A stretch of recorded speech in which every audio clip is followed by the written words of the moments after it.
La téléconsultation au CHU de Rouen, c'est un acte qui vient compléter d'autres modes de prise en charge médicale. Ces téléconsultations ne remplacent et ne remplaceront jamais les consultations présentielles pour nos patients. Mais elles permettent, et c'est ce qu'on a pu vérifier depuis ces dernières années, à des patients fragiles, à des patients âgés, de bénéficier d'avis spécialisés du CHU sans se déplacer. C'est vrai que la télémédecine, c'est pour moi en tout cas clairement une des réponses possibles aux problèmes d'accès aux soins et de pénurie médicale, en particulier dans notre région et en particulier aussi pour les dermatologues. Donc prendre part à ces projets de télémédecine était assez évident en 2013 puisqu'on avait déjà ces difficultés d'accès aux soins. L'ARS nous a effectivement accompagnés dans la mise en place d'un tout premier projet qui s'adressait à des EHPAD et nous avons tout le long de la mise en place de ce projet été accompagnés par NES, Normandie Santé, ce qui a permis surtout de développer très rapidement beaucoup d'autres projets de télémédecine au sein du CHU.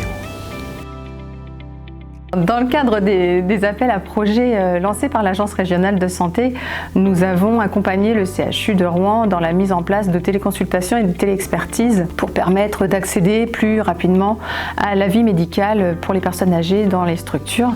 Et c'est vrai qu'une grande dynamique a été mise en place avec eux afin de proposer d'abord des téléexpertises, notamment en dermatologie. Ça a apporté une vraie valeur ajoutée dans la prise en charge, dans l'amélioration des soins autour des patients avec des problèmes dermatologiques et dans de nombreuses autres spécialités dans la suite. Et puis les téléconsultations également ont permis d'avoir un accès rapide à un avis médical. Depuis 2018, quand on a commencé à mettre en place ces copiles avec le CHU de Rouen, il y a eu une explosion des usages, une amélioration de la mise en place de ces processus de télémédecine mis en place dans différents services, que ce soit dans les EHPAD,